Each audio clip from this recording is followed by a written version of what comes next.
do I think about the new map? And so with that, I kind of want to talk about my thoughts on the new map, talking about the overall strategy, as well as the changes that they made to the weapons, not even having an FOV slider in this game, the fact that you could only use Vanguard weapons in the game, the fact that they nerfed Dead Silence, but did they really nerf Dead Silence? Well, not really. There is a whole lot to break down, and I can't tell you how many messages I've gotten from you guys asking me, what do I think about this new map? So I got a couple points together here. This is going to be a bit more of a free-form video. We'll try and throw some B-roll footage behind this as well for the actual gameplay aspect of it, but let me know what you guys think in the comments of the video on this, as well as if you guys are tuning in live with me, give me some comments on any of the things that I'm talking about. I'll try and take a look at it, okay? First, I want to talk about the overall map and strategy of this game, which I will be going into more depth of, like, the specific meta for the game and how to play the game and how to get wins on it, because I do love this game.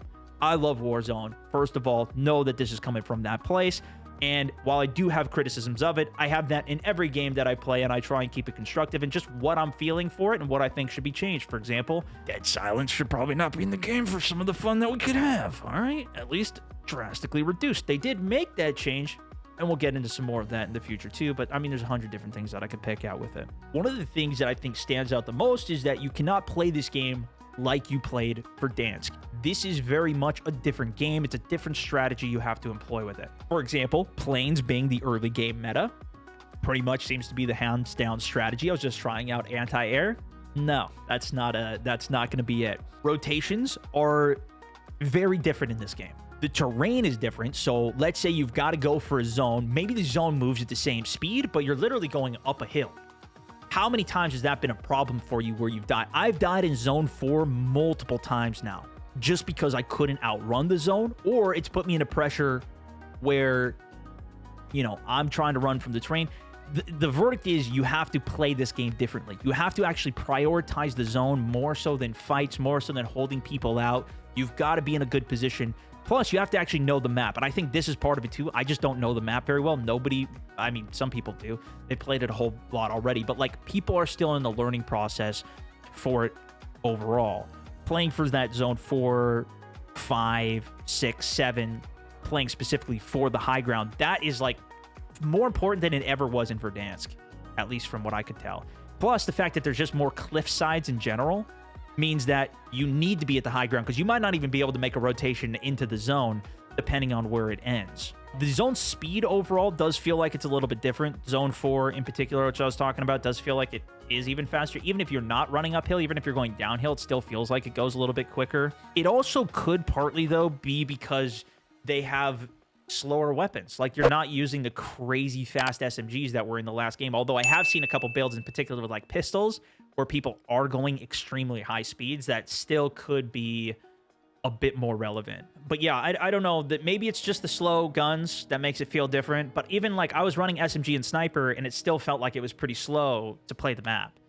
The other thing is the ground loot it doesn't feel very good. The MG, for example, amongst, like, what was the other? There was another SMG I just picked up. The recoil on some of them are so absolutely wild that it's not very useful, and it's just not fun to play, especially at the early game when you can't even get your loadouts.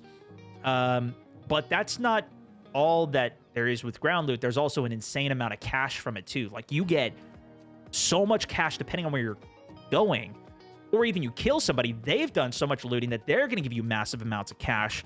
It does make for a nice come up, but then you don't have anything really to spend it on. Maybe you get a UAV, which is nice, because then you can push around and use some of the guns, but it doesn't feel very fun using that. And that's where, again, it kind of goes back to what is the meta? What becomes the best strategy to use?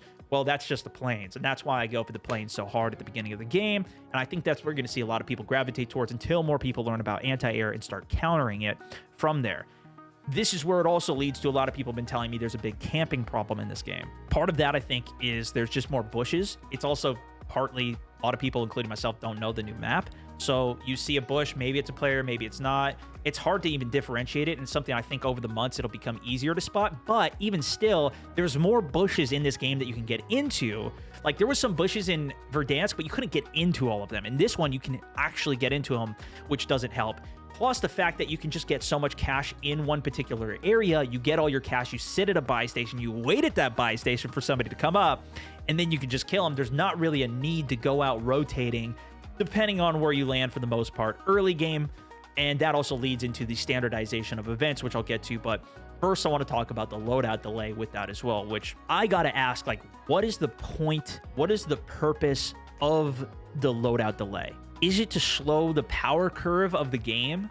So the beginning is just like everybody is using worse stuff. That does kind of work, but you got to look at everything that's in the game in that case, at which point that's where people gravitate towards these planes and absolutely fry out on people, which again could be countered by people actually using anti-air and taking that into effect. But I don't see that happening quite so much, at least in any of the games that I've played and been torturing lobbies with the anti-air. It's the only way I've really been able to cross 15 kills or so in these games.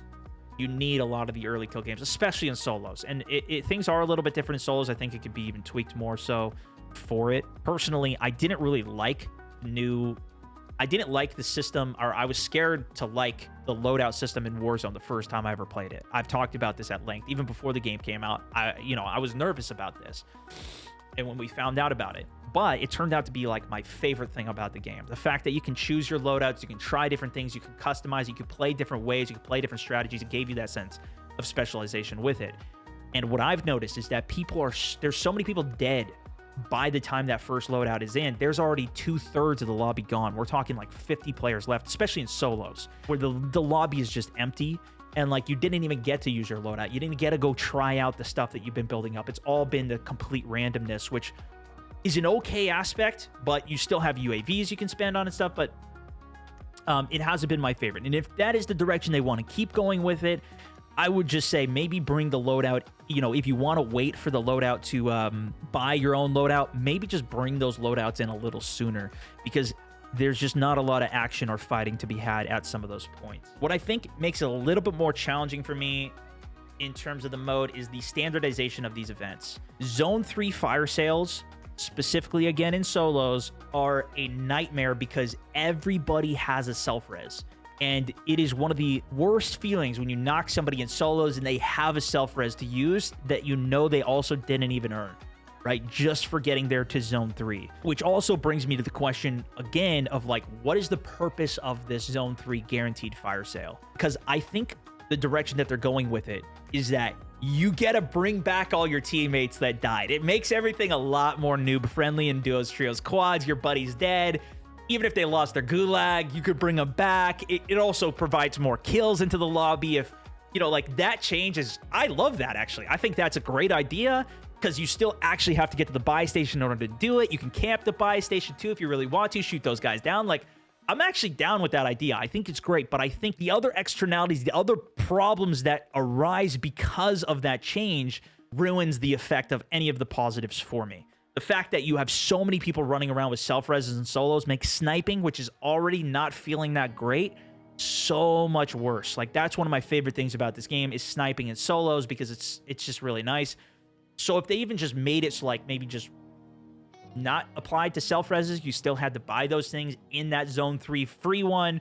Maybe they just use it as like a jailbreak or something if that really is their intention and bring people back. Like, I don't know. The other aspect with that is you're also guaranteeing tons of advanced UAVs coming out, which counters anybody using Ghost, which I kind of like, but at the same time, and it's benefiting people who are getting a little bit of cash, but it's also very, very cheap to call in those advanced UAVs. And if you are playing the Ghost strategy, it really throws it off a lot. I haven't been that big of a fan of how many advanced UAVs are coming in with it. But, the fact that they upped the cost to 6,000 is great. But again, you're getting too much benefit out of that zone 3 to me.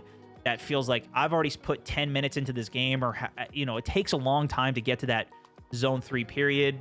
The free loadout period. Now you can finally start calling loadouts in. It hasn't been my favorite yet. Maybe I'll learn more to like it, but it just doesn't feel that great to me. I like the res aspect. I don't like the other aspects of it so far. I feel like the zone 5-6 restock is fantastic, actually. That one even coming back a little bit earlier, because when you're coming back from the gulag and you got nothing to loot, the restock period is great. You got all these boxes that you could loot again. You can even get more You can get your guns from it. The people who already have their gear, they're not necessarily even going to need it as much. That one I really do like. The free loadouts overall, I still like the free loadouts coming in. And then finally, contracts. One of them was removed from the game. Weapons Crate 1, I think that one's dope. I love that. The fact that other people can go for it too causes more mid-game events to actually happen. I've really been liking that. Plus, you can get cash from it. You can get an airstrike. You can get a kill streak. Like, it feels really good to have that. The most wanted, or the what was it? The secret contract? That thing is not even in the game anymore. They actually took that out because people were getting too much XP from it. It was being farmed. That had some problems with it, I guess. So I haven't even really used that one yet. But the other one that they added was the big bounty, where you're hunting the person who has the most kills in the game. Again, love this. It's kind of like you can go for a regular bounty on a random person, or you can go for a bounty on somebody who you know is doing pretty good, and they're probably an above average player. They're probably going to be a better player in the lobby if they've got the most kills in the lobby, right? And then you get a big reward for that too, in terms of the advanced UAV coming online afterwards, which I love. Like, I feel like that's a really cool feature to the game. The contracts are one of my favorite things about the mid game this in general. So heck yeah, happy to have those in it. I think it leads to more in-game, mid-game events, more cash. Like, that's a good way to get cash. That's a good, well-earned way to get it. Big fan of the new contracts. And that's something, even the last contracts they had, I really liked those to come into it as well. The other aspect of this was the weapons and kind of the game feel that I wanted to talk about. One of those things, and like even just the UI, one of those things is the FOV slider is not even in the game. Obviously, doesn't affect me too much. If anything, I probably get an advantage because I'm playing on PC for it. Sucks that this is not out to consoles. I've even seen some testing. I believe it was True Game Data did a test of this going into a lobby and actually turned his FOV down, and he got less frame rate from it. I was like, what's even happening there? I don't know. Obviously, could have been a PC versus, or maybe that was JGod. Either way, regardless of who it was, like, it was just, it's weird to see, and I don't know what the case is with that, and they haven't been super clear even on it. They know that people want it. It was something even a dev was tweeting about it before this map came out, and people were like, what's going on here? And he said, I can't tweet about it. I can't talk about it, otherwise it's going to make headlines. And it still made headlines, him just saying that he can't talk about it, because if it was going to be in the game, they would hype the hell out of it. Everybody freaking wants this because it's not a level playing field when you don't have an FOV slider for console. Like, it's ridiculous they don't really have it. The only thing that makes sense is because this game really isn't competitive, which it really is, but they don't have a ranked mode where, so maybe it's not competitive, it's more casual, but you know, it's that doesn't even, no. The other thing is with the actual snipers. This is always the way that I like to play the game. Everybody's at, what do I think about the snipers in the game? They've changed them a lot. Even the old snipers, which I haven't gone back and used because you can't use the Vanguard weapons, which we'll get to that or you can't use the old weapons in Vanguard mode, which we'll get to that. They still went back and nerfed it. The Swiss and the Car9 now are not flinch resistant. They don't have the same level of flinch resistance that they had in the past. They nerfed it. These new snipers are the same way. They don't have flinch resistance. The Type 99, I actually did spec it a little bit into flinch resistance with its barrel that it has. Still has quite a bit of flinch resistance. They do have 3 good tiers of snipers, the Car type and the 3-line. The 3-line being the very slow ADS, big damager, the Car9 being the fast aim downsider, less damage, and then the type in the middle of those. Especially like even fully built out. I got all mine level 70. We did some testing, got some games in with all of them now. But the problem is, again, when you're talking about everybody having a free self-res zone 3, sniping feels even worse. Because when you do get that knock from far away, that satisfying feeling is completely gone on people that didn't even earn it. Obviously, early game, it can feel good, but you only have, like, between Zone 2 to get your actual sniper that you want, and Zone 3, when everybody has self-res, is like a minute window, and you're probably running from the zone anyways with how fast they move. So you don't have a lot of time to have some fun with that. On top of that, because the flinch is so high for the snipers that, let's say somebody's using the Automaticon, which is the one that I thought was going to be the best one, just based off of how fast that rate of fire is and how easy it is to use in multiplayer. That fast rate of fire translated here, and the recoil is even wilder than we could have imagined on here. It's so easy to use. You just keep spraying bullets. It's like the M13 when the HDR was the beginning of Modern Warfare days. It was like all you needed to do was pepper them a little bit, and they could not get a shot off on you. Even if you're talking past 100 meters range, like, it's just too easy to hit shots with assault rifles. They're too powerful relative to the snipers, and that's one of the reasons that I'm saying, like, I feel like I need to go play SMG AR to get like really good games in this. Although, of course, I've gotten my wins so far using the sniper. It's not as easy because I really have to play around that. It still can be done, but I feel like the power balance is just out of whack. Maybe that's their intention. Maybe they want these snipers to be farther back off into the distance, like using 10x's, but even if that is the case, they're still not good enough for that. The weapon sway is way too much at those super far ranges, and again, you get, like, I heard a good idea too, talked about where what if the flinch resistance decreases the farther away it is. Again, this was either true game data or JGod was talking about this in some of these conversations, but like, what if you were 150 meters away? Now flinch is super minimal and you can still shoot through that as a sniper. Then that makes sense. Again, it goes back to what is the purpose of these changes that they are making, and what is the intention of what they're trying to do with it? Because right now, it doesn't feel like it's very cohesive with it. Although we have found some really good builds for snipers. We've made it pretty fun. These are just the counters to that. Okay. Now, in terms of the new gun only, this is a big one, and I've heard a lot of complaints on it. Personally, I think this is fun. I think it's phenomenal. I actually love it. The fact that you are only using the new, I don't want to use the old guns. I go into Plunder to mess around and try the new guns, and people are still killing me with a kilo, and I'm just thinking, what are you guys doing? What are we doing here? I don't like, at least for the first month or two, I kind of want to just use the new guns, level it up, go through this process of it. It's kind of like we're playing a brand new game again, right? Like, think about when Warzone first came out and we got to just play the game and enjoy it, how much fun it was to go through, try the guns, unlock it. It's kind of ruined because for over a month now, people like myself been leveling the guns up. We're coming into the map already having them leveled. It was the same thing was the case in Modern Warfare when that came out.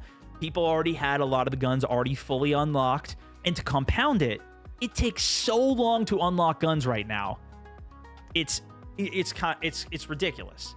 And so it's super hard to get up 40 new guns to these new levels in a game that's kind of already established, and people have already had a month to grind, already used double XP weekends, double XP tokens, buy your Doritos or whatever, get your double XP through all this to level up guns and to go at a disadvantage. And then Plunder is also kind of an ass way to level up guns, because now Plunder seems to be more designed specifically for the Plunder mode, not to level up guns as we used to abuse that in the last map. Everybody just dropping storage, respawning, playing solo queue and quads just to kind of grind their guns up really quickly. The level up experience, I think, is not very good. On top of that, the new guns are designed around bloom, which again can be fine. It is a good way to have a recoil system in a game, but it takes the skill gap out of the game by having this system on it. When you have bloom in the game, if you don't know what bloom is, it's basically you're aimed up correctly, but your bullet will randomly deviate. Think about when you hip fire, it kind of gives you a diamond or box, right? Like that your bullets will randomly spread through. Now you aim down sight, you're aiming at a pinpoint spot, but it still randomly spreads in that area. So it's not very accurate, and it takes the skill gap out of the game, which a lot of players, including myself, have become very adapted to. Now, this really does cater to the people who are playing a lot more in general, but like, you know, that is a lot of people. It's okay if you want to go back to that more noob-friendly version of it. A lot of people who are a little bit deeper probably aren't going to like that, but it takes that skill gap out of the game to where you can learn to manage the recoil, because it's all just random. Yeah, you can get better at controlling it in general, but you're never going to get to like a level of precision as having a always precise same exact recoil pattern on a gun that you can learn and master with hours and hours of playtime and use on it. Personally, I like that aspect. That's the direction a lot of these games have gone lately, where you can specifically counter recoil to a direction rather than having random bloom. It's similar of what we had an argument with Battlefield about. A lot of people on the internet, just in general, right? They introduced bloom into their game with that. A lot of people got upset because this is just a direction a lot of players who've been playing for a long time and are vocal online is like, we like to have something that we can control and have a better skill gap on and have something we can master and get good at. A little bit more of a casual aspect to keep the bloom in can be done, but, not my personal preference with it. And then the bigger problem, especially in Battlefield, is when you have some guns that don't have it. For example, when the game came out, the PP didn't have it, so you could specifically beam with that gun. All the other guns were going random everywhere else, but this one gun was accurate, and so that's where there can be some problems with it too. The next thing was the nerf to dead silence that they talked about. And nerf it. Get it?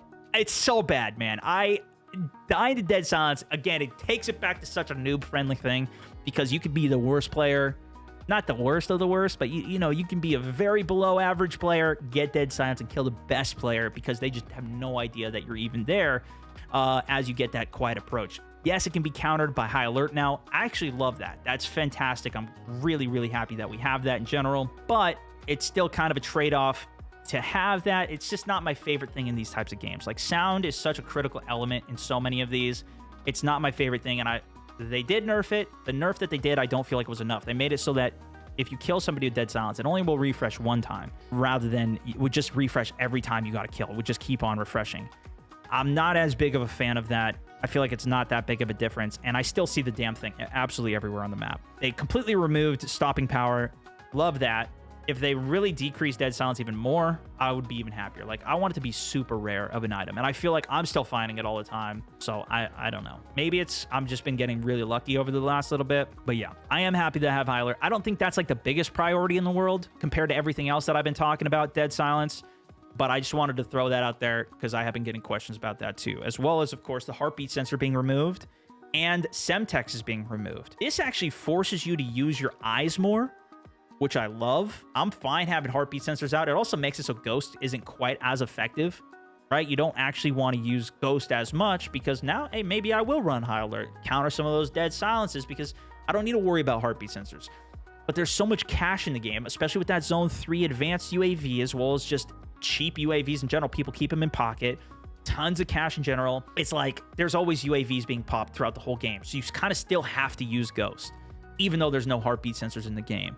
I think it makes it so you have to be a little bit more skilled, and you're going to see the high skill players are the ones who are popping UAV maybe more often in general versus somebody who's, for example, not going around, running around cash, completing contracts, just sitting in a corner with a heartbeat sensor as we saw in the past. Fixes a little bit of that by not having it.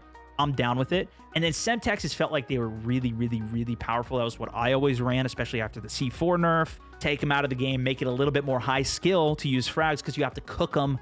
I think it actually is a really cool change. I like that so far. I've been really enjoying having to have properly timed grenades on that. When it comes to running around the map, though, then you got like the colors, the brightness, the terrain, how hard it is to see people. I do feel like the colors, the saturation, it feels so much more fun actually going on, playing the map. Like, it feels a lot more enjoyable to me in general, but it does feel like it's a little harder to spot people. And I think this might be something that we just get better with at time. Not knowing the map, obviously, with it being so new. For example, looking back at when I played PUBG, I was terrible at spotting people at the beginning of that game. But after I played it for a while, I knew where those bushes were because I had played it so much, and I knew, like, okay, this stands out to me. This is an enemy. This map obviously has a lot more of those bushes and different terrain, and I don't know if that's going to be the case another month from now. It's almost different. Like, the map knowledge on Verdansk was, yeah, partially knowing the terrain and the areas with it to be able to spot people for sure. A lot of it was the jump spots and the areas to go to. I think it's even more so leaning on knowing all the bushes, knowing all the terrain, being able to spot people. I feel it's going to be an even bigger skill set on this map than it was on the last one. But in general, I'm not a big fan of how many bushes and how the terrain is completely set up. If you take too much out, there's no cover for you. I'm more okay with actual physical rocks and cover in the game and like barricades than I am bushes where people just conceal rather than, you know, pull cover. The vehicles are a little tricky because I loved the vehicles in the last game. These ones don't seem to be able to handle hills very well. You can't get over stuff. Even just going up a natural hill there is like, and I don't know, like, did they do this for the sake of the realism of it? But at the same time, the realism's out the window, my friend. I mean, if you guys saw the last map, the gameplay, you just stand on top of a vehicle, and you could fly off of cliffs. This thing will auto balance you out. It was what?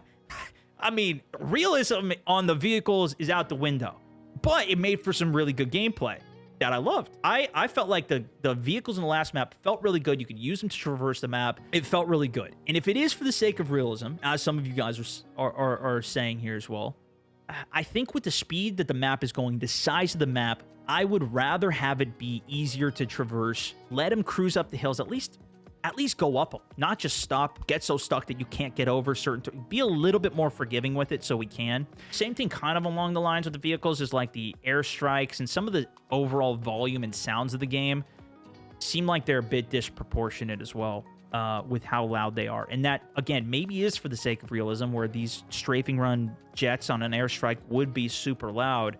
but it also, those changes that you make for the sake of gameplay can go a long way in terms of enjoying it. Just like we like having hit markers in the game. We like having an indicator when we knock somebody out, when we get an armor break. I mean, the fact we even get an armor break icon is completely unrealistic. I don't know if you guys ever played a little game called Escape from Tarkov. That game's the most punishing game I probably ever played. And you could shoot somebody, you don't even know if you've even killed them if they're behind a wall, and you got to be still scared out of your wits pushing up around that. It's all different gameplay decisions and mechanisms at the end of the day. It's up to developers and what they want to do, but these are some of the side effects and things that I don't like about it, as well as some of the things that I do love about it. Obviously, a little bit of a long commentary on this one. I had a couple basic points I wanted to talk about with this, but I did get a little winded with it too. I really hope you guys enjoyed. If you did, if you do, give it a like. Always massively appreciated. Let me know. We'll do some more of these as well. All right? GG's.